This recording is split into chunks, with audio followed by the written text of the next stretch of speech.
किसान आंदोलन को 7 महीने से ज्यादा का वक्त बीत चुका है। लगातार किसान दिल्ली के अलग अलग बॉर्डरों पर प्रोटेस्ट कर रहा है, लेकिन अभी कृषि कानून की वापसी नहीं हुई, ना तो एमएसपी पर लिखित कानून बना है। क्या उम्मीद है सरकार से? अब तो सरकार में तब्दीलियां भी हो गई हैं। कैसे देखते हैं सरकार की तब्दीलियां और किसान आंदोलन कितना लंबा संघर्ष? देखिए, किसान और एसकेएम तो पहले ही कह चुका है कि जब तक कानून रद्द नहीं होगा और एमएसपी पे कानून नहीं बनेगा, हम वापसी नहीं होंगे। आज 7 महीने हो चुके हैं और किसान 2024 तक की तैयारी करके यहाँ पे बॉर्डरों पे बैठे हुए हैं। या तो सरकार वापसी होगी या सरकार कानून रद्द करे और एमएसपी पे कानून बना दे। सरकार का रवैया जो है, आप देखते हैं कि कैसे हमारे जो मिनिस्टर्स हैं, तोमर जी हैं, वो ये कहते हैं, एग्रीकल्चर मिनिस्टर, कि हम बात करने के लिए तैयार है पर कृषि कानून के ऊपर बात नहीं करेंगे। तो अगर आप कृषि कानून के ऊपर बात नहीं करोगे तो आप किस लिए किसानों से बात करना चाहते हैं? किसानों का मेन मुद्दा तो कृषि कानूनों के ऊपर ही है ना। जो आपने 3 काले कानून जो है बनाए हैं उसे आप रद्द करो, किसान भी अपने घर जाए और आप भी सुखी रहो और किसान भी सुखी रहे। 7 महीने से बेचारा किसान अपने घर नहीं गया है। उन्होंने धूप झेली है, सर्दी झेली है, बारिश झेली है, कितनी मुसीबतों का सामना करके किसान जो है वो बॉर्डरों पे बैठा हुआ है। ये सरकार को नहीं पता है। कहीं ऐसा तो नहीं कृषि मंत्री बार बार ये कहते रहे हैं कि जो किसान यहाँ पर अपनी बात नहीं रख पा रहे हैं, जैसा कि उन्होंने बार बार कहा कि वो अपनी बात नहीं रख पा रहे हैं, इसलिए अब उस बात नहीं करना चाह रहे हो? देखिए, किसान तो अपनी बात रख रहा है, उसकी 2 ही डिमांड है। 3 काले कानून रद्द कर दो और एमएसपी पे कानून बना दो। इससे बढ़कर तो कुछ किसान कह ही नहीं रहा।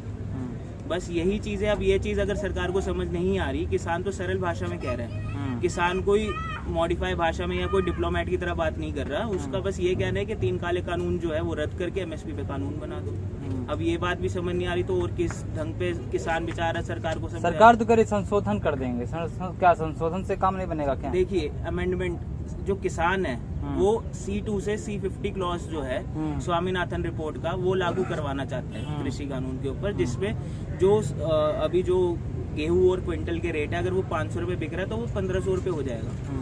जो सरकार है वो उन्होंने B2 से B50 क्लॉज लागू करे। तो संशोधन किस चीज का करना चाहते हैं? जब आप C2 से C50 क्लॉज लागू करो ना, जो किसान के हित की बात करता है। आप ये कह रहे हो कि जो काले कानून है, सॉरी, जो ये कानून है, ये किसानों के हित की बात कर रहे हैं, तो C2 से C50 क्लॉज लागू करने में आपका क्या जा रहा है? आप वो लागू कर दो।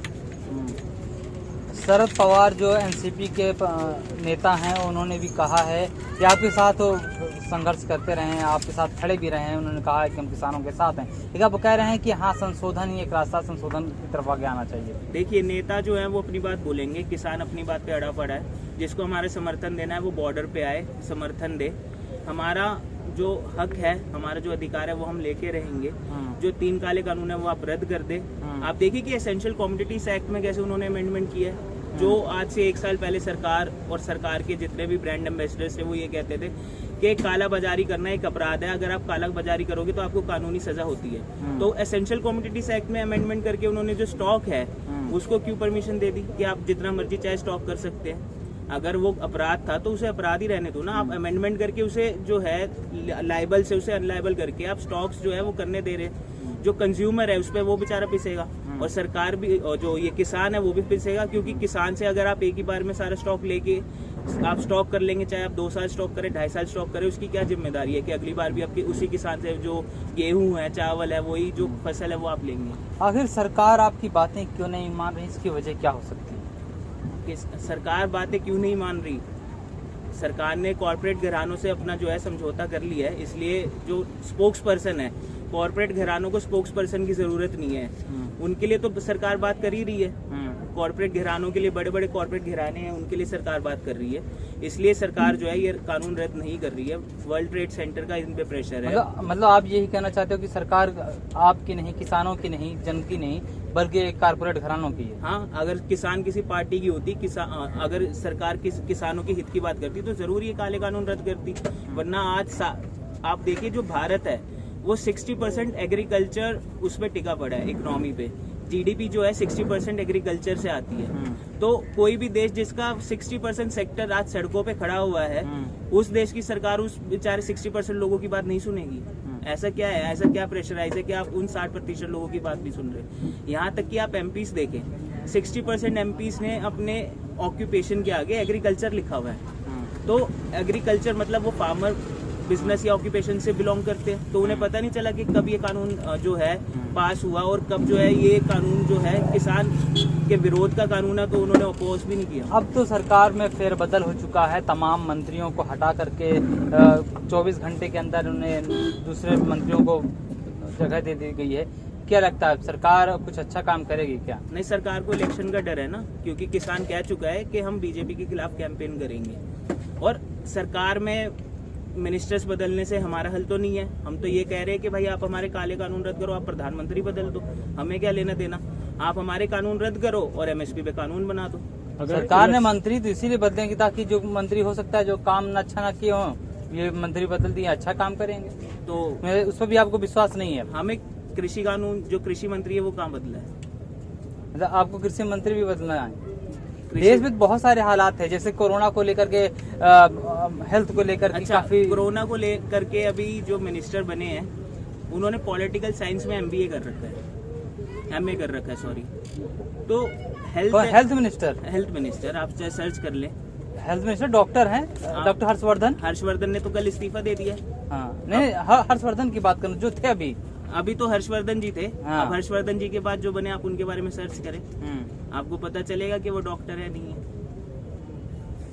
अभी अगर इलेक्शन टाइम में सरकार काले कानून वापस ले लेती है तो क्या किसान सरकार के पक्ष में कैंपेन चलाएंगे चुनाव में? देखिए, किसान तो कह चुका है आप काले कानून वापसी कर ले, बाकी चुनाव आते ही आपको पता चल जाएगा कि वो बीजेपी के पक्ष में या विपक्ष में। उसमें मैं अभी क्या बोलूँ आपको। लेकिन किसान तो डोज देने की बात कर रहा है कि हम तो बंगाल में 1 डोज दे दिए हैं, अब उत्तर प्रदेश में दूसरी डोज देंगे, तीसरी डोज 2024 में देंगे, ये क्या है? ये डोज वो है कि अगर आप हमारी बात नहीं मानेंगे तो आपको समय समय पे इंजेक्शन लगता रहेगा। जैसे कोविड का इंजेक्शन लग रहा है वैसे ही आपको इसका इंजेक्शन लगेगा। मतलब सत्ता परिवर्तन ही आपका मकसद हो चुका है? नहीं, हमारा सत्ता परिवर्तन तो है ही, क्योंकि जो सरकार हमारे हित की बात नहीं करेगी हम उसे बदलेंगे। उसे चुन के भी तो हम ही आए हैं। अगर वो सरकार सही से काम नहीं कर रही है, आप देखिए कि कोरोना काल में कितनी लाशें जो है गंगा जी के ऊपर तैरी हैं, कितनी लाशों को उन्होंने दफन किया, ऑक्सीजन की कितनी कमी रही है। तो मतलब मैनेजमेंट ठीक नहीं थी ना।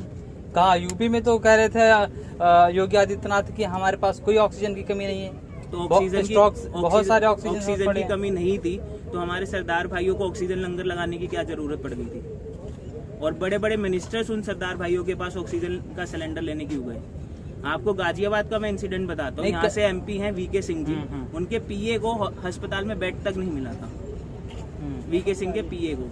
और वो काफी न्यूज में भी आया था कि वीके सिंह का जो खुद एमपी है उनके पीए को बेड नहीं मिल रहा, और आप कह रहे कि ऑक्सीजन की कमी नहीं है। मतलब क्या योगी आदित्यनाथ झूठ बोल रहे थे क्या मुख्यमंत्री? देखिए, हम योगी आदित्यनाथ की बात नहीं मानेंगे, हम रिपोर्ट्स की बात मानेंगे, हम फैक्ट्स की बात मानेंगे। मैं वकील हूँ और कोर्ट में भी फैक्ट्स और जो रिपोर्ट्स होती है उसी के ऊपर ही आधार किया जाता है, तो हम उन्हीं की बात मानेंगे। कहने को तो नहीं, योगी आदित्यनाथ ने कहा था कि उत्तर प्रदेश में किसी भी तरीके की ना तो दवाइयों की कमी है, ना बेड की कमी है, ना ऑक्सीजन की कमी है। जो चीज ऐसे फैलाई जा रही है और भ्रमित करने के लिए कहा जा रहा है, तो बदनाम करने की तो कोशिश आपको बता दिया, अगर कमी नहीं थी तो वीके सिंह जी के पीए को दूसरी ऑपोजिशन पार्टी के पास क्यों जाना पड़ा बेड अरेंज करने के लिए? वो खुद क्यों नहीं बेड अरेंज कर पाए वीके सिंह जी?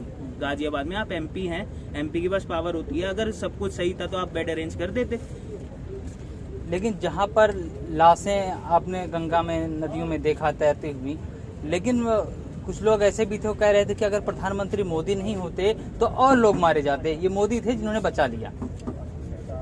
उनकी अपनी सोच है, वो कह रहे प्रधानमंत्री नहीं होते तो और लोग मारे जाते, हम ये कह रहे कि प्रधानमंत्री मोदी ना होते तो शायद और लोग बच जाते।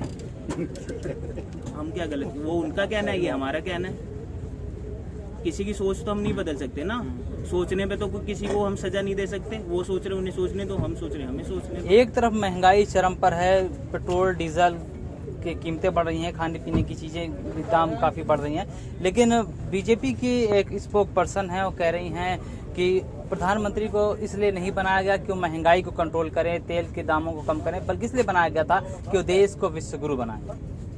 जब कैसे देखते हैं इनके ऐसे लोगों के बयानों? जब इस देश का नागरिक सड़कों पे बैठ जाएगा, मैं वकील हूँ, हमारा 1 साल से कोर्ट बंद है, जिस देश में लोग जहाँ पे न्याय मांगने जाते हैं, अपने हक अधिकार की बात करने जाते हैं, वही चीज बंद है, तो आप उस देश की तरक्की कैसे करेंगे?